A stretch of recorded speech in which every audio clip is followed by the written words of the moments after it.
नमस्कार, आदाब, सत श्री अकाल। एबीएन देख रहे समूह दर्शकों का एक बार फिर मैं संदीप अग्रवाल ਤੁਹਾਡਾ स्वागत कर रहा ਹਾਂ। ਅਸੀਂ ਤੁਹਾਨੂੰ ਮਿਲਾਨ ਜਾ ਰਹੇ ਹਾਂ ਇੱਕ ਐਜੀ ਸ਼ਖਸੀਅਤ ਜਿਹਨੂੰ ਕਿਸੇ ਨਾਮ ਦੀ ਲੋੜ ਨਹੀਂ, ਜਿਹਨੂੰ ਕਿਸੇ ਪਹਿਚਾਣ ਦੀ ਲੋੜ ਨਹੀਂ।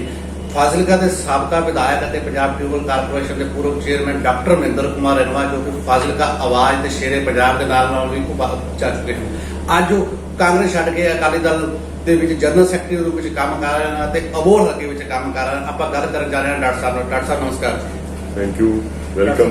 ਸਭ ਤੋਂ ਪਹਿਲਾਂ ਤੁਹਾਡਾ ਸਵਾਗਤ ਜੀ। ਅਸੀਂ ਤੁਹਾਡੇ ਕੋਲ ਥੋੜਾ ਸਮਾਂ ਲੈਣਾ ਚਾਹੁੰਦੇ ਹਾਂ ਜੀ। ਅਸੀਂ ਸਭ ਤੋਂ ਪਹਿਲਾਂ ਡਾਕਟਰ ਸਾਹਿਬ ਇਹ ਜਾਣਨਾ ਚਾਹੁੰਦੇ ਹਾਂ ਵੀ ਇਹ ਕੀ ਸਥਿਤੀ ਪੈਦਾ ਹੋ ਗਈ ਵੀ ਕਾਂਗਰਸ ਜਿਹੜੀ ਕਿ ਤੁਹਾਡੀ ਪੈਤ੍ਰਿਕ ਪਾਰਟੀ ਸੀ, ਤੁਸੀਂ ਕਾਂਗਰਸ ਦੇ ਵਿੱਚ ਕਾਫੀ ਸਾਲ ਸੇਵਾ ਕੀਤੀ ਹੈ ਤੇ ਫਾਜ਼ਿਲਕਾ ਨੂੰ ਇਸ ਲੈਵਲ ਤੋਂ ਚੱਕ ਕੇ ਅਸਮਾਨ ਤੱਕ ਵੀ ਲਗਾਇਆ ਤੇ ਅੱਜ ਤੁਸੀਂ ਅਕਾਲੀ ਦਲ ਜੁਆਇਨ ਕਰ ਲਿਆ। ਸਭ ਤੋਂ ਵੱਡੀ ਗੱਲ ਇਹ ਹੈ ਵੀ ਮੇਰਾ ਪਰਿਵਾਰ ਕਾਂਗਰਸ ਨਾਲ ਪਾਰਟੀ ਨਾਲ ਪਿਛਲੇ 60 ਸਾਲਾਂ ਤੋਂ ਜੁੜਿਆ ਹੋਇਆ ਸੀ। ਅਸੀਂ 5 ਵਾਰੀ ਲੋਕਾਂ ਨੇ ਸਾਨੂੰ ਵੋਟਾਂ ਪਾ ਕੇ ਵਿਧਾਇਕ ਚੁਣਿਆ, ਮਿਨਿਸਟਰ ਵੀ ਰਹੇ, ਪਾਰਲੀਮੈਂਟਰੀ ਸੈਕਟਰੀ ਵੀ ਰਹੇ। ਔਰ 2017 ਦੇ ਅੰਦਰ ਅਕਾਲੀ ਦਲ ਦੇ ਟਰਨਕੋਟ ਦਵਿੰਦਰ ਘੁਬਾਇਆ ਨੂੰ ਟਿਕਟ ਦੇ ਦਿੱਤੀ ਔਰ ਕੇਵਲ ਇਸ ਗਰਾਊਂਡ ਤੇ ਵੀ ਰਾਈਸਿੰਗ ਵੋਟ ਬਹੁਤ ਪੈਣਗੀਆਂ। ਉਹਦਾ ਨਤੀਜਾ ਆਇਆ, ਉਦੋਂ ਪਤਾ ਲੱਗਿਆ ਵੀ 260 ਵੋਟ ਤੇ ਬੰਦਾ ਜਿੱਤਿਆ ਹੈ ਔਰ ਕੰਪਲੀਟਲੀ ਇਗਨੋਰ ਕਰਦੇ ਰਹੇ। ਪਾਰਟੀ ਦੇ ਅੰਦਰ ਕੋਈ ਮਾਨ ਸਨਮਾਨ ਨਹੀਂ ਸੀਗਾ।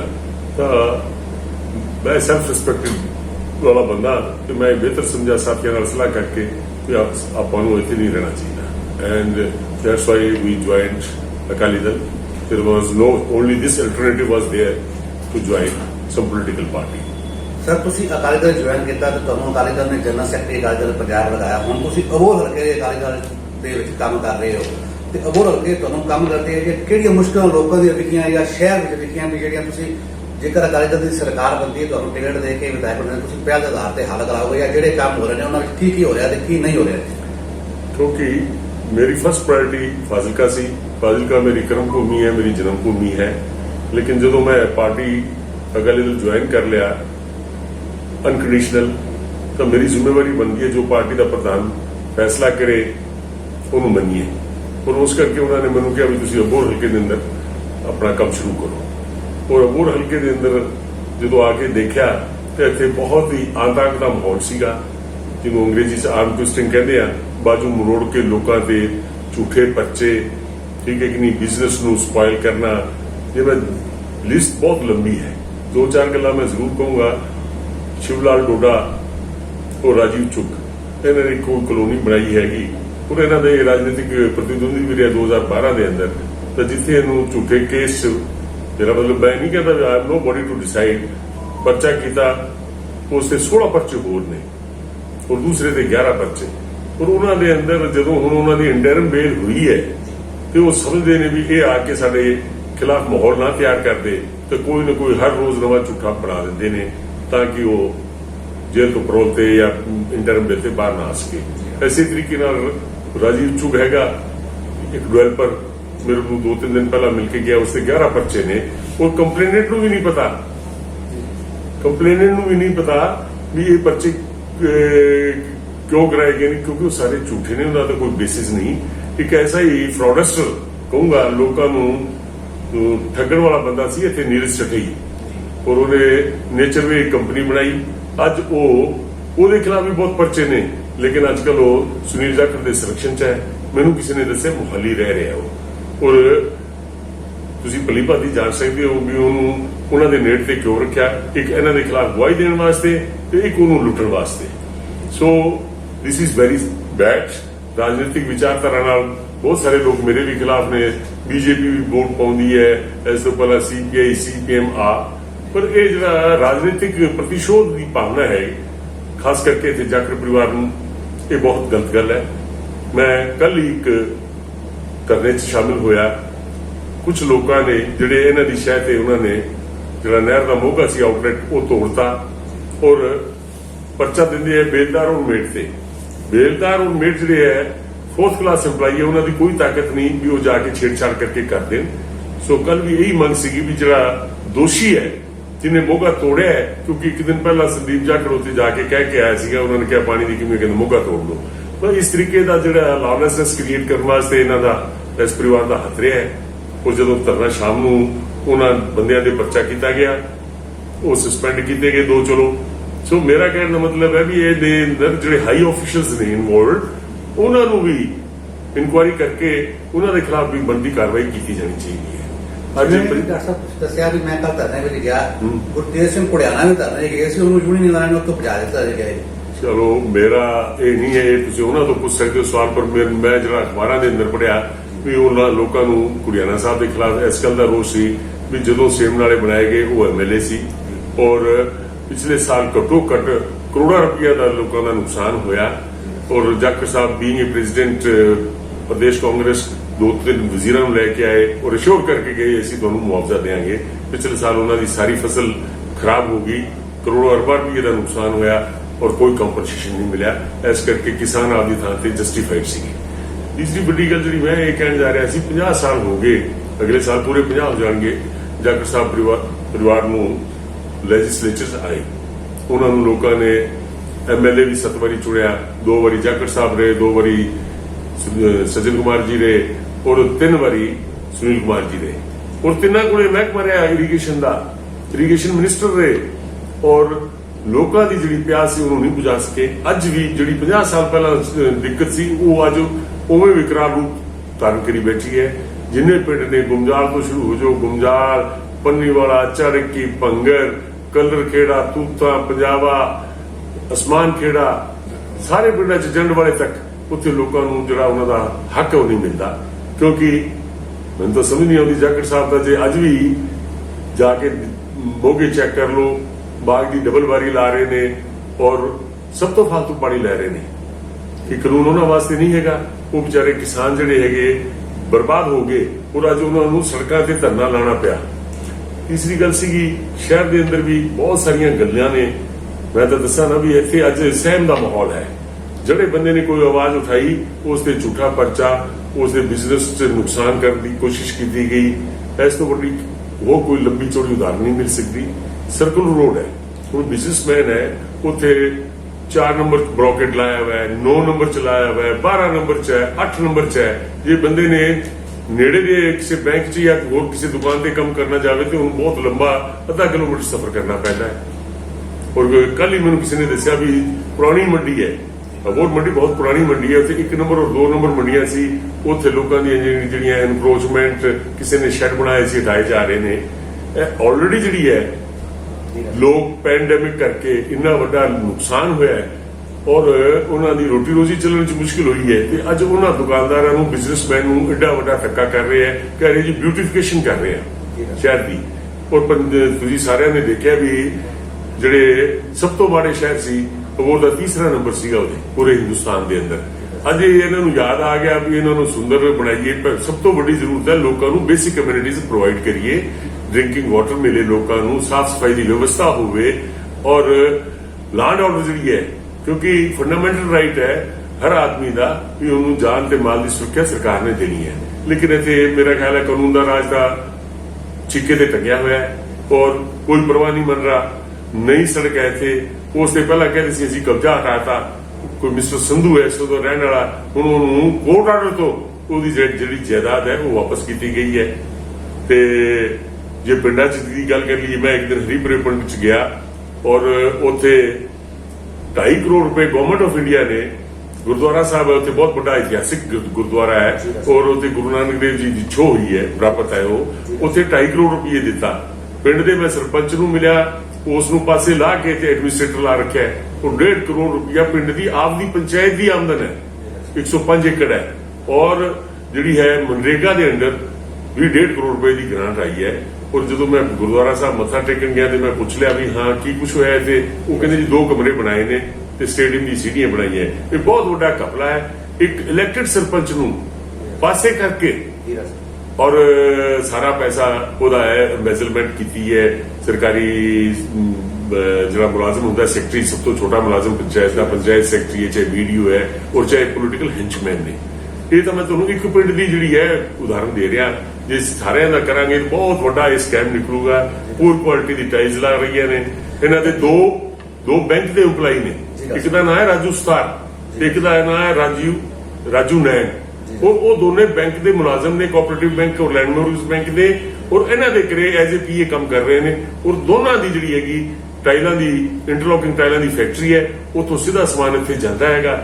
ਔਰ ਮੇਰਾ ਖਿਆਲ ਹੈ ਵੀ ਜਦੋਂ ਸਰਦਾਰ ਸੁਖਬੀਰ ਸਿੰਘ ਜੀ ਬਾਦਲ ਮੁੱਖ ਮੰਤਰੀ ਬਣੇ, ਵਾਹਿਗੁਰੂ ਕਿਰਪਾ ਕਰੇ, ਇਹਨਾਂ ਦੀ ਸਾਰਿਆਂ ਦੀ ਵਿਜੀਲੈਂਸ ਇਨਕੁਆਇਰੀ ਕਰਾਵਾਂਗੇ ਤਾਂ ਕਿ ਲੋਕਾਂ ਨੂੰ ਨਿਆਂ ਮਿਲ ਸਕੇ। ਹੋਰ ਤਾਂ ਹੋਰ ਕੀ ਗੱਲ ਕਰੀਏ, ਇੱਥੇ 2 ਕਲੋਨੀ ਹੈਗੀਆਂ, ਇੱਕ ਕਲੋਨੀ ਡਿਵੈਲਪ ਕਰਕੇ ਪਲਾਟ ਵੇਚਤੇ, ਇੱਕ ਕਲੋਨੀ ਬਣ ਰਹੀ ਹੈ। ਉਹ ਇਹਨਾਂ ਦੇ ਰਿਸ਼ਤੇਦਾਰ ਦੀ ਮੈਨੂੰ ਕਿਸੇ ਨੇ ਦੱਸਿਆ, ਉਹ ਪਾਰਟਨਰਸ਼ਿਪ ਹੈ ਉਹਦੇ ਅੰਦਰ। ਔਰ ਉੱਥੇ ਜਿਹੜਾ ਜਿੰਨਾ ਡਿਵੈਲਪਮੈਂਟ ਦਾ ਕੰਮ ਹੋ ਰਿਹਾ ਨਾ ਕਲੋਨੀ 'ਚ, ਉਹ ਸਾਰਾ ਕਾਰਪੋਰੇਸ਼ਨ ਦਾ ਪੈਸਾ ਲੱਗ ਰਿਹਾ ਹੈ। ਲੇਕਿਨ ਅੱਜ ਕੋਈ ਉਹਨਾਂ ਨੂੰ ਪੁੱਛਣ ਵਾਲਾ ਨਹੀਂ, ਕਿਉਂ? ਸਭ ਲੋਕ ਡਰੇ ਹੋਏ ਨੇ।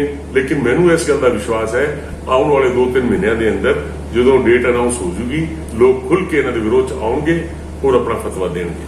ਜਿਵੇਂ ਤੁਸੀਂ ਦੱਸਿਆ ਵੀ ਲੋਕ ਖੁੱਲ ਕੇ ਡਾਕਟਰ ਪਰਿਵਾਰ ਦੇ ਵਿਰੋਧ ਵਿੱਚ ਆਣਗੇ, ਵੀ ਤੁਹਾਡੀ ਹੁਣ ਅਬੋਹਰ ਤੋਂ ਅਕਾਲੀ ਦਲ ਦੀ ਟਿਕਟ ਪੱਕੀ ਮੰਨੀ ਜਾਵੇ, ਡਾਕਟਰ ਸਾਹਿਬ ਤੁਸੀਂ ਅਕਾਲੀ ਦਲ ਦਾ ਇੱਥੋਂ ਨੁਮਾਇੰਦਗੀ ਕਰੋਗੇ? ਐਸੀ ਨਹੀਂ ਹੈ। ਜਦੋਂ ਮੈਨੂੰ ਪਾਰਟੀ ਨੇ ਹੁਕਮ ਦਿੱਤਾ, ਪਾਰਟੀ ਪ੍ਰਧਾਨ ਨੇ, ਵੀ ਤੁਸੀਂ ਅਬੋਹਰ ਨੂੰ ਸੰਭਾਲੋ ਕਿਉਂਕਿ ਇੱਥੇ ਬਹੁਤ ਜ਼ਿਆਦਾ ਦਹਿਸ਼ਤ ਫੈਲਾਈ ਹੋਈ ਹੈ। ਚਲੋ ਮੈਂ I am proud of it ਵੀ ਮੇਰੀ ਛਵੀ ਸਾਫ਼ ਸੁਥਰੀ ਹੈ। ਲੋਕ ਸਮਝਦੇ ਆ ਵੀ ਹੱਕਾਂ ਦੀ ਲੜਾਈ ਲੜਨ ਵਾਲੇ ਆ। ਫਾਜ਼ਿਲਕਾ ਨੂੰ ਸਾਰੀ ਪਿਛਲੇ 40 ਸਾਲਾਂ ਤੋਂ ਪਤਾ ਹੈ ਕੀ ਕੁਝ ਹੋ ਰਿਹਾ ਹੈ। ਇਹ ਤਾਂ ਪਾਰਟੀ ਦਾ ਫੈਸਲਾ ਹੋਊਗਾ ਵੀ ਕਿੱਥੋਂ ਟਿਕਟ ਦੇਣੀ ਹੈ, ਕੀ ਫੈਸਲਾ ਉਹਨੂੰ ਹੋਊਗਾ, ਅਸੀਂ ਮੰਨਾਂਗੇ। ਇੱਕ ਫਾਜ਼ਿਲਕਾ ਵਾਸੀਆਂ ਦੀ ਮੰਗ ਹੈ ਵੀ ਡਾਕਟਰ ਸਾਹਿਬ ਨੇ ਸਾਰੀ ਉਮਰ ਸਾਡੇ ਨਾਲ ਆਈ ਹੈ, ਕਿ ਡਾਕਟਰ ਸਾਹਿਬ ਦਾ ਸਾਥ ਦਿੱਤਾ, ਵੀ ਡਾਕਟਰ ਸਾਹਿਬ ਸਾਨੂੰ ਛੱਡ ਕੇ ਹੋਰ ਚਲੇ ਗਏ, ਉਸ ਬਾਰੇ ਕੀ ਕਹੋਗੇ? ਮੈਂ ਬਿਲਕੁਲ ਉਹਨਾਂ ਦੀ ਭਾਵਨਾਵਾਂ ਤੋਂ ਬਹੁਤ ਪ੍ਰਭਾਵਿਤ ਹਾਂ ਔਰ ਮੈਨੂੰ ਮਹਿਸੂਸ ਹੋ ਰਿਹਾ ਹੈ। ਲੇਕਿਨ ਇਹ ਫਾਜ਼ਿਲਕਾ ਦੇ ਲੋਕ ਕਦੇ ਨਾ ਸੋਚਣ ਵੀ ਮੇਰੀ ਕਰਮ ਭੂਮੀ ਹੈ, ਜਨਮ ਭੂਮੀ ਹੈ, ਔਰ ਜਿੱਥੇ ਅੱਜ ਪਹੁੰਚੇ ਆ ਉਹਦੇ ਫਾਜ਼ਿਲਕਾ ਦੇ ਬਦੌਲਤ ਪਹੁੰਚੇ ਆ। ਪਰ ਫਾਜ਼ਿਲਕਾ ਔਰ ਅਬੋਹਰ ਦੇ ਅੰਦਰ ਟਵਿਨ ਸਿਟੀ ਹੈ। ਮੈਂ ਕੋਈ ਫਰਕ ਨਹੀਂ ਸਮਝਦਾ ਕਿ ਇੱਥੇ ਲੋਕਾਂ ਨੇ ਲਾਲਚ ਕੀਤੀ ਹੈ ਔਰ ਪਾਰਟੀ ਮਹਿਸੂਸ ਕਰਦੀ ਹੈ, ਕਿਉਂਕਿ ਪੰਜਾਬ ਸਾਰਾ ਇੱਕੋ ਹੀ ਹੈ। ਔਰ ਜੋ ਆਦੇਸ਼ ਸਰਦਾਰ ਸੁਖਬੀਰ ਸਿੰਘ ਬਾਦਲ ਕਹਿਣਗੇ ਉਹ ਮੰਨਾਂਗੇ ਉਸ ਨੂੰ। ਇੱਥੇ ਨਾਲ ਹੀ ਜੋ ਤੁਸੀਂ ਫਾਜ਼ਿਲਕਾ ਰਾਜਨੀਤੀ ਕੀਤੀ ਹੈ, ਫਾਜ਼ਿਲਕਾ ਜੋ ਪਿੰਡਾਂ ਦੀ ਪਾਪੂਲੇਸ਼ਨ ਹੈ ਜਾਂ ਪਿੰਡਾਂ ਦੀ ਵੋਟਰ ਸੰਖਿਆ ਉਹ ਜ਼ਿਆਦਾ ਹੈ, ਤੇ ਹੋਰ ਵਿੱਚ ਸ਼ਹਿਰ ਦੇ ਵਿੱਚ ਵੋਟਰ ਸੰਖਿਆ ਜ਼ਿਆਦਾ ਹੈ, ਉਸ ਨੂੰ ਨਿਪਟਣ ਵਿੱਚ ਉਹਨਾਂ ਨੂੰ ਮਿਲਣ ਵਿੱਚ ਤੁਹਾਨੂੰ ਕਿਸ ਤਰ੍ਹਾਂ ਦੀ ਉਹ ਪਿਆਈ ਜਾਂ ਲੋਕਾਂ ਨਾਲ ਮਿਲਣ ਮਨਾਉਣ ਦਾ ਫਾਇਦਾ ਹੋ ਰਿਹਾ, ਜਾਂ ਕਿਸ ਤਰ੍ਹਾਂ ਮਿਲਣ ਵਿੱਚ ਐਵੇਂ ਹੈ। ਮੇਰਾ ਪਰਿਵਾਰ 80 ਸਾਲ ਤੋਂ ਇੱਥੇ ਅਬੋਹਰ 'ਚ ਰਹਿ ਰਿਹਾ ਹੈ। ਠੀਕ ਹੈ, ਮੇਰੀ ਕੌਂਸਟੀਟਿਊਂਸੀ, ਮੇਰਾ ਪਿੰਡ ਫਾਜ਼ਿਲਕਾ 'ਚ ਰਿਹਾ ਹੈ। ਉਹ ਜਿਹੜੀ ਫਾਜ਼ਿਲਕਾ ਦੇ ਲੋਕਾਂ ਦਾ ਪਿਆਰ ਕਦੇ ਸਾਡੇ ਤੋਂ ਦੂਰ ਨਹੀਂ ਹੋ ਸਕਦੇ। ਲੇਕਿਨ ਮਿਲਣ ਵਾਲੀ ਜਿੱਥੇ ਸ਼ਹਿਰੀ ਪੋਪੂਲੇਸ਼ਨ ਜਿਹੜੀ ਹੈਗੀ ਜ਼ਿਆਦਾ ਹੈ, ਫਾਜ਼ਿਲਕਾ ਨਾਲ ਉਹ ਡਬਲ ਵੋਟਾਂ ਨੇ 1,05,000 ਦੇ ਕਰੀਬ ਹੈ। ਪਿੰਡਾਂ 'ਚ ਵੀ ਹੈਗੀ, ਪਰ ਉਹ ਕੋਈ ਕੰਮ ਕਰਨ 'ਚ ਕੋਈ ਮੈਟਰ ਨਹੀਂ ਕਰਦੀ ਵੀ ਮੈਂ ਕੇਵਲ ਪਿੰਡਾਂ ਦਾ ਹੀ ਕਰ ਸਕਦਾ, ਸ਼ਹਿਰ 'ਚ ਕਰ ਸਕਦਾ। ਸ਼ਹਿਰ ਦੇ ਅੰਦਰ ਇੱਥੇ 150-60 ਕਰੋੜ ਰੁਪਏ ਅੰਮ੍ਰਿਤ ਯੋਜਨਾ ਗਵਰਨਮੈਂਟ ਆਫ ਇੰਡੀਆ ਦੀ ਸੀ, 2016 'ਚ ਪੈਸੇ ਲੱਗੇ। ਔਰ ਜਦੋਂ ਕੰਮ ਸ਼ੁਰੂ ਕਰਨਾ ਸੀ 4 ਸਾਲ ਤੱਕ ਅਬੋਹਰ ਦੇ ਲੋਕਾਂ ਨੇ ਨਰਕ ਭੋਗਿਆ ਹੈ। ਹੁਣ ਪਿਛਲੇ 6 ਮਹੀਨਿਆਂ ਤੋਂ ਇਹ ਕਹਿੰਦੇ ਹੁਣ ਇਹਨੂੰ ਅਸੀਂ ਸੁੰਦਰ ਬਣਾਉਣ ਜਾ ਰਹੇ ਹਾਂ। ਸੀਵਰੇਜ ਦੀ ਗੱਲ ਕਰ ਲਈਏ, ਡਰਿੰਕਿੰਗ ਵਾਟਰ ਸਪਲਾਈ ਦੀ ਕਰ ਲਈਏ, ਸੜਕਾਂ ਨਾਲੀਆਂ ਦਾ ਗੱਲ ਕਰ ਲਈਏ, ਇਹ ਸਾਰਾ ਕੁਝ ਸਾਹਮਣੇ ਹੈ। ਔਰ ਜਿਹੜਾ ਇਲ ਪਲੈਨਿੰਗ ਨਾਲ ਇਹ ਕੰਮ ਹੋ ਰਿਹਾ ਹੈ। ਕਿਉਂਕਿ ਮੈਨੂੰ ਯਾਦ ਹੈ ਜਦੋਂ ਪਹਿਲੀ ਵਾਰੀ ਮੈਂ ਐਮਐਲਏ ਬਣਿਆ, ਉਦੋਂ ਅਰਬਨ ਰੂਰਲ ਪ੍ਰੋਜੈਕਟ ਇੱਕ ਗਵਰਨਮੈਂਟ ਆਫ ਇੰਡੀਆ ਦਾ ਸੀਗਾ। ਫਾਜ਼ਿਲਕਾ ਨੂੰ ਵੀ ਉਸ 'ਚ ਇਨਕਲੂਡ ਕੀਤਾ ਗਿਆ, ਅਬੋਹਰ ਵੀ ਸੀਗਾ। ਫਾਜ਼ਿਲਕਾ ਦੇ ਅੰਦਰ ਸਾਰਾ ਕੰਮ ਅਸੀਂ ਕੰਪਲੀਟ ਕਰ ਚੁੱਕੇ ਸੀ ਔਰ 30 ਸਾਲ ਦੀ ਪਲੈਨਿੰਗ ਨੂੰ ਲੈ ਕੇ ਅੱਜ ਫਾਜ਼ਿਲਕਾ 'ਚ ਕੋਈ ਸਮੱਸਿਆ ਨਹੀਂ ਹੈਗੀ ਡਰਿੰਕਿੰਗ ਵਾਟਰ ਦੀ, ਨਾ ਸੀਵਰੇਜ ਦੀ। ਇੱਥੇ ਤੁਸੀਂ ਬਾਹਰ ਜਾ ਕੇ ਦੇਖ ਸਕਦੇ ਹੋ ਕਿ ਸਭ ਤੋਂ ਪੌਸ਼ ਕਲੋਨੀ, ਇੱਥੇ ਇੱਕ ਵੀ ਸੜਕ ਦਾ ਲੈਵਲ ਇੱਕ ਦੂਸਰੇ ਨਾਲ ਨਹੀਂ ਮਿਲਦਾ। ਕਾਰਨ ਇਹ ਹੈ ਵੀ ਇੱਥੇ ਪੋਲੀਟੀਕਲ ਜਿਹੜੀ ਇੰਟਰਫੇਰੈਂਸ ਇੰਨੀ ਜ਼ਿਆਦਾ ਹੈ ਵੀ ਸਾਡੇ ਜਿਹੜੇ ਸਪੋਰਟਰ ਨੇ ਉਹਨਾਂ ਦਾ ਕਰ ਦਿਓ, ਦੂਜਿਆਂ ਨੂੰ ਛੱਡ। ਲੋਕ ਐਮਐਲਏ ਕਾਹਦੇ ਵਾਸਤੇ ਚੁਣਦੇ ਹੈ? ਲੋਕ ਉਹਨਾਂ ਨੂੰ ਇਸ ਕਰਕੇ ਚੁਣਦੇ ਹੈ ਕਿ ਉਹ ਅੱਛੇ ਕਾਨੂੰਨ ਬਣਾਉਣ, ਉੱਥੇ ਜਾ ਕੇ ਅਸੈਂਬਲੀ ਪਾਰਲੀਮੈਂਟ ਦੇ ਅੰਦਰ ਔਰ ਵੈਲਫੇਅਰ ਕਰਨ ਉਹਨਾਂ ਦਾ। ਉਹਦਾ ਇੱਕ ਬਿਲਕੁਲ ਗਲਤ ਗੱਲ ਹੈ। ਜਾਖੜ ਸਾਹਿਬ ਸਰਦਾਰ ਪ੍ਰਕਾਸ਼ ਸਿੰਘ ਬਾਦਲ ਨੂੰ ਆਪ ਲੈ ਕੇ ਆਏ ਔਰ ਜਿਹੜਾ ਲੋਕਲ ਨੁਮਾਇੰਦੇ ਸੀ ਇੱਕ ਨੂੰ ਵੀ ਨਹੀਂ ਬੁਲਾਇਆ ਗਿਆ ਔਰ ਉਹਨਾਂ ਨੇ ਜੋ ਉੱਥੇ ਮੰਗ ਕੀਤੀ ਸਾਰੀ ਪੂਰੀ ਕੀਤੀ। ਇਸੇ ਤਰ੍ਹਾਂ ਹੀ ਫਾਜ਼ਿਲਕਾ ਵਾਸੀਆਂ ਦਾ ਕਹਿਣਾ ਵੀ ਜੋ ਕੰਮ ਡਾਕਟਰ ਰਣੌਜਾ ਜੀ ਕਰਾ ਸਕਦੇ ਹੋ ਉਹ ਕੋਈ ਨਹੀਂ ਕਰਾ ਸਕਦਾ। ਜੇ ਪੰਜਾਬ ਕਾਫੀ ਲੋਕਾਂ ਦਾ ਕਹਿਣਾ, ਪਰ ਲੋਕਾਂ 'ਚ ਇਹ ਵੀ ਇੱਕ ਸਹਿਮ ਜਾਂ ਡਰ ਹੈ ਵੀ ਡਾਕਟਰ ਸਾਹਿਬ ਨਾਲ ਗੱਲ ਕਰਨ ਤੇ ਡਰ ਕਿਉਂ ਲੱਗਦਾ ਜੀ? ਦੇਖੋ ਮੇਰੀ ਗੱਲ ਸੁਣੋ, ਮੈਂ ਕੋਈ ਟੈਰਰ ਫੈਲਾਉਣ ਵਾਲਾ ਬੰਦਾ ਨਹੀਂ। ਪਬਲਿਕ 'ਚ ਉੱਠ ਕੇ ਲੋਕਾਂ ਦੀ ਸੇਵਾ ਵਾਸਤੇ ਆਏ ਆ। ਹਾਂ, ਮੇਰੀ ਇੱਕ ਆਦਤ ਹੈ, ਮੈਂ ਬੜਾ ਸਟ੍ਰੇਟ ਫਾਰਵਰਡ ਆਦਮੀ ਹਾਂ ਔਰ ਗਲਤ ਕੰਮ ਕਰਨ 'ਚ ਵਿਸ਼ਵਾਸ ਨਹੀਂ ਕਰਦਾ। ਅੱਜ ਕੱਲ੍ਹ ਜਿਹੜਾ ਕਲਚਰ ਆ ਗਿਆ, ਜਿਹੜਾ ਰੇਤ ਮਾਫੀਆ ਦਾ ਆ ਗਿਆ, ਕਿਸੇ ਦਾ ਸ਼ਰਾਬ ਮਾਫੀਆ ਦਾ ਆ ਗਿਆ, ਜਾਂ ਹੋਰ ਕੋਈ ਭ੍ਰਿਸ਼ਟਾਚਾਰ ਦੀ ਜਿੱਥੇ ਗੱਲ ਹੈ, ਉਹ ਮੈਂ ਅੱਜ ਵੀ ਬੜੇ ਸਪਸ਼ਟ ਰੂਪ 'ਚ ਕਹਿਣਾ ਚਾਹੁੰਦਾ ਕਿ ਨਾ ਮੈਂ ਭ੍ਰਿਸ਼ਟ ਬੰਦਿਆਂ ਦੀ ਕਦੇ ਪਹਿਲਾਂ ਸਾਥ ਦਿੱਤਾ ਤੇ ਨਾ ਆਉਣ ਵਾਲੇ ਸਮੇਂ 'ਚ ਦਿਆਂਗਾ। ਸਾਡੇ ਕਿਸਾਨੀ ਮੋਰਚਾ ਚੱਲ ਰਿਹਾ ਹੈ, ਕਿਸਾਨੀ ਮੋਦੀ ਸਰਕਾਰ ਨੇ ਜੋ ਕਾਨੂੰਨ ਬਣਾਏ ਨੇ ਕਿਸਾਨਾਂ ਨੂੰ ਕਾਲੇ ਕਾਨੂੰਨ ਕਹਿ ਕੇ ਪਾ ਰਹੇ ਹਨ ਤੇ ਇਸ ਕਰਕੇ ਲੋਕਾਂ ਦਾ ਇਹ ਕਹਿਣਾ ਵੀ ਅਕਾਲੀ ਦਲ ਪਹਿਲਾਂ ਬੀਜੇਪੀ ਦਾ ਸਾਥ ਦੇ ਰਿਹਾ ਸੀ, ਪਹਿਲਾਂ ਕਾਨੂੰਨਾਂ ਨੂੰ ਸਹੀ ਕਹਿ ਰਿਹਾ ਸੀ ਤੇ ਹੁਣ ਜਦੋਂ ਵੇਖਿਆ ਵੀ ਇਲੈਕਸ਼ਨ ਨੇੜੇ ਜਾਂ ਵੋਟ ਟੁੱਟ ਰਹੇ ਤਾਂ ਅਕਾਲੀ ਦਲ ਉਹਨਾਂ ਨੂੰ ਛੱਡ ਗਏ। ਅਸੀਂ ਅਕਾਲੀ ਦਲ ਦਾ ਵਿਰੋਧ ਕਰਾਂਗੇ। ਤੁਹਾਡਾ ਇਸ ਬਾਰੇ ਕੀ ਕਹਿਣਾ ਹੈ? ਇਹ ਬਿਲਕੁਲ ਇੱਕ ਝੂਠਾ ਪ੍ਰਚਾਰ ਹੈ, ਕੋਈ ਦੋ ਰਾਏ ਨਹੀਂ। 1997 ਤੋਂ ਲੈ ਕੇ 2020 ਤੱਕ ਅਲਾਈਅੰਸ ਰਿਹਾ ਬਹੁਤ ਅੱਛਾ, ਉਹਨਾਂ ਦਾ ਤਾਲਮੇਲ ਸੀਗਾ। ਹੁਣ ਜਦੋਂ ਬੀਜੇਪੀ ਨੇ ਬਿਨਾਂ ਕੰਸਲਟ ਕੀਤੇ ਆਪ ਹੀ ਅਲਾਈਅੰਸ ਪਾਰਟਨਰ ਨਾਲ ਜਿਨ੍ਹਾਂ ਦਾ 25-30 ਸਾਲ ਦਾ ਅਲਾਈਅੰਸ ਸੀਗਾ ਪੂਰੇ ਕਾਨੂੰਨ ਲੈ ਕੇ ਆਏ। ਉਹਨਾਂ ਨੇ ਪਹਿਲਾਂ ਬੀਬੀ Harsimrat Kaur cabinet minister centre 'ਚ ਉਹਨਾਂ ਨੇ ਆਪਣਾ ਪ੍ਰੋਟੈਸਟ ਡੈਸੈਂਟ ਦਿੱਤਾ। ਜਦੋਂ ਉਹਨਾਂ ਨੇ ਉਸ ਗੱਲ ਦੀ ਪਰਵਾਹ ਨਹੀਂ ਮੰਨੀ ਤੇ ਉਹ ਅਸਤੀਫਾ ਦੇ ਕੇ ਨਾਲ ਆ ਗਏ ਨੇ, ਕਿਉਂਕਿ ਅਕਾਲੀ ਦਲ ਦਾ ਜਿਹੜਾ ਵੋਟ ਬੈਂਕ ਹੈ ਉਹ ਰੂਰਲ ਵੋਟ ਬੈਂਕ ਹੈ ਸਾਰਾ। ਬਾਕੀ ਸੀਟਾਂ ਤੇ ਬੀਜੇਪੀ ਲੜਦੀ ਸੀ, ਲੇਕਿਨ ਉਹਨਾਂ ਨੇ ਇਸ ਗੱਲ ਨੂੰ ਕੁਰਸੀ ਨੂੰ ਛੱਡਣਾ, ਕੁਰਸੀ ਛੱਡ ਕੇ ਲੋਕਾਂ ਦੇ ਵਿੱਚ ਆਏ ਨੇ। ਸੋ ਐਸਾ ਕੋਈ ਗੱਲ ਨਹੀਂ ਹੈ ਵੀ ਉਹ ਕੋਈ ਕਿਸਾਨ ਅੰਦੋਲਨ ਦੇ ਖਿਲਾਫ ਨੇ।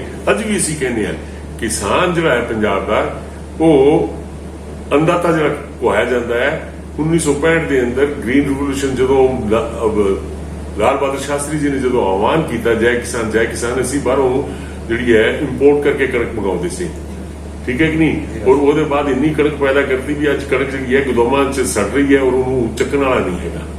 ਤੇ ਅੱਜ ਉਸ ਕਿਸਾਨ ਦੇ ਨਾਲ ਏਡਾ ਵੱਡਾ ਧੱਕਾ MSP ਹੈ ਕਣਕ ਦੀ ਤੇ ਝੋਨੇ ਦੀ, ਉਸ ਸਭ ਤੋਂ ਵੱਡਾ ਯੋਗਦਾਨ ਸਾਰੇ ਹਿੰਦੁਸਤਾਨ 'ਚ ਪੰਜਾਬ ਔਰ ਹਰਿਆਣੇ ਦਾ ਹੈ। ਹਰਿਆਣੇ ਦਾ ਵੀ ਸਾਡੇ ਤੋਂ ਘੱਟ ਹੈ। ਤਾਂ ਕਿਸਾਨ ਤਾਂ ਹੀ ਕਹਿ ਰਿਹਾ ਵੀ MSP ਦਾ ਲੀਗਲ ਰੂਪ 'ਚ ਇਹਨੂੰ ਕਾਨੂੰਨ ਬਣਾਇਆ ਜਾਵੇ। APMC ਮੰਡੀ ਐਕਟ ਜਿਹੜਾ ਹੈਗਾ ਉਹਨੂੰ ਖਤਮ ਕੀਤਾ ਜਾਵੇ। ਅੱਜ ਪੰਜਾਬ ਸਰਕਾਰ ਨੂੰ 4000 ਕਰੋੜ ਰੁਪਏ ਦੀ ਰੂਰਲ ਡਿਵੈਲਪਮੈਂਟ ਫੰਡ ਤੋਂ ਪੈਸੇ ਆਉਂਦੇ ਨੇ, ਜਿਹੜੇ ਇਸ ਮੋਦੀ ਸਰਕਾਰ ਨੇ ਬਦਲਾਖੋਰੀ ਦੀ ਨੀਤੀ ਨੂੰ ਦੇਖਦਿਆਂ ਹੋਏ ਕਿ ਉਹ ਪੈਸੇ ਨਹੀਂ ਰਿਲੀਜ਼ ਕੀਤੇ। ਔਰ ਉਹ ਜਿਹੜੇ ਪੈਸੇ ਨੇ ਪਿੰਡਾਂ ਦੀਆਂ ਲਿੰਕ ਰੋਡਸ ਵਾਸਤੇ, ਪਿੰਡਾਂ ਦੇ ਅੰਦਰ ਮੰਡੀ ਸਿਸਟਮ ਵਾਸਤੇ, ਪਰਚੇਜ਼ ਵਾਸਤੇ ਖਰਚ ਕੀਤੇ ਜਾਂਦੇ ਸੀ। ਅੱਜ ਜੇ ਇਸ ਤਰੀਕੇ ਦਾ ਵਿਵਸਥਾ ਹੋਊਗੀ ਤਾਂ ਪੈਸੇ ਕਿੱਥੋਂ ਆਉਣਗੇ? ਇੱਥੇ ਡਾਕਟਰ ਸਾਹਿਬ ਬਹੁਤ ਗੱਲ ਹੈ, ਰਾਜਨੀਤੀ ਤੋਂ ਹਟ ਕੇ ਇਹ ਕਿਹਾ ਜਾਂਦਾ ਵੀ ਜਾਖੜ ਪਰਿਵਾਰ ਨਾਲ ਤੁਹਾਡੇ ਪਰਿਵਾਰ ਦੀ ਰਿਸ਼ਤੇਦਾਰੀ ਹੈ ਜੀ। ਹੋ ਸਕਦਾ ਲੋਕ ਕਹਿੰਦੇ ਰਿਸ਼ਤੇਦਾਰੀ ਦੇ ਤੌਰ ਤੇ ਤੁਹਾਡੇ ਕੋਲ ਆ ਕੇ ਬੈਠਦੇ ਤਾਂ ਤੁਹਾਨੂੰ ਪਾਰਟੀ ਦੇ ਘਰ ਵਾਪਸੀ ਦੁਬਾਰਾ ਕਰਾ ਦੀ ਜਾਵੇ। ਮੇਰੀ ਗੱਲ ਸੁਣ ਲਓ, ਮੈਂ ਤਾਂ ਨਾ ਜਾਖੜ ਸਾਹਿਬ ਤੋਂ ਪੁੱਛ ਕੇ ਕਾਂਗਰਸ 'ਚ ਆਇਆ ਸੀਗਾ, ਨਾ ਜਾਖੜ ਸਾਹਿਬ ਤੋਂ ਪੁੱਛ ਕੇ ਪਾਰਟੀ ਛੱਡ ਕੇ ਆਇਆ। It is my own decision, my conscience doesn't allow me to be in that party. ਦੂਸਰੀ ਗੱਲ ਜਿਹੜੀ ਕੱਲ ਕੇ ਰਿਸ਼ਤੇਦਾਰੀ ਆਪ ਦੀ ਜਗ੍ਹਾ ਹੈ ਤੇ ਜਦੋਂ ਲੜਾਈ ਹੋਵੇ ਪਿਆਰ ਹੋਵੇ ਉਹਨਾਂ 'ਚ ਇਹਨਾਂ ਗੱਲਾਂ ਦੀ ਅਹਿਮੀਅਤ ਕੁਝ ਨਹੀਂ ਹੁੰਦੀ। ਤਾਂ ਚਾਹੇ ਸਾਡਾ ਵਿਰੋਧੀ ਕੋਈ ਵੀ ਹੋਵੇ, ਅਸੀਂ ਰਾਜਨੀਤਿਕ ਲੜਾਈ ਲੜਦੇ ਹਾਂ, ਵਿਚਾਰਧਾਰਾ ਦੀ ਲੜਾਈ ਹੈ। ਇਹ ਤਾਂ ਨਹੀਂ ਵੀ ਇਹਨੂੰ ਤੁਸੀਂ ਆਰਮ ਟਵਿਸਟਿੰਗ ਕਰਕੇ ਤੇ ਇਹਨੂੰ ਆਪਦੇ ਨਾਲ ਰਲਾਓ, ਕਦੇ ਰਲ ਸਕਦਾ ਐਵੇਂ। ਅੱਜ ਹਿੰਦੁਸਤਾਨ ਨੂੰ ਆਜ਼ਾਦ ਹੋਏ 73 ਸਾਲ ਹੋ ਗਏ ਔਰ ਮੈਂ ਪਿਛਲੇ 1 ਮਹੀਨੇ ਦੇ ਮਹਿਸੂਸ ਕਰ ਰਿਹਾ ਵੀ ਉਹ ਅਜੇ ਆਜ਼ਾਦੀ ਨਹੀਂ ਆਈ। ਔਰ ਉਹ ਆਜ਼ਾਦੀ ਸ਼ਾਇਦ ਸਾਡੇ ਹੱਥਾਂ 'ਚ ਲਿਖੀ ਹੋਏ ਲੋਕਾਂ ਦੇ ਜਿਹੜਾ ਆਵਾਜ਼ ਹੈ ਬੁਲੰਦ ਕਰਕੇ ਉਹਨਾਂ ਨੂੰ ਉਹਨਾਂ ਦਾ ਰਾਈਟ ਦਿਵਾ ਕੇ ਅਸੀਂ ਆਪ ਦਾ ਬਰਾਬਰ ਦਾ ਉਹਨਾਂ ਦਾ ਜਿਹੜਾ ਹੱਕ ਹੈ ਉਹ ਦਵਾਵਾਂਗੇ। ਅੰਤ ਵਿੱਚ ਡਾਕਟਰ ਸਾਹਿਬ ਸਾਡੇ ਜਰੀਏ ਤੁਸੀਂ ਹੋਰ ਵਾਸੀਆਂ ਨੂੰ ਕੀ ਅਪੀਲ ਕਰਨਾ ਚਾਹੁੰਦੇ ਹੋ? ਮੈਂ ਤਾਂ ਅਪੀਲ ਇਹੀ ਕਰਨਾ ਚਾਹੁੰਦਾ ਵੀ ਬਿਨਾਂ ਭੈ ਮੁਕਤ ਹੋ ਕੇ ਆਉਣ ਵਾਲੇ ਸਮੇਂ ਦੇ ਅੰਦਰ 6 ਮਹੀਨੇ ਚੁਣਾਵਾਂ 'ਚ ਰਹਿ ਗਏ ਔਰ ਸਹੀ ਉਮੀਦਵਾਰ ਦਾ ਚੁਣਾਵ ਕਰਨ ਜਿਹੜਾ ਉਹਨਾਂ ਦੇ ਹੱਕਾਂ ਦੀ ਰਾਖੀ ਕਰ ਸਕਦਾ ਹੋਵੇ ਤੇ ਮੇਰੇ ਨਾਲ ਰਲ ਕੇ ਮੇਰੀ ਤਾਕਤ ਵਧਾਉਣ।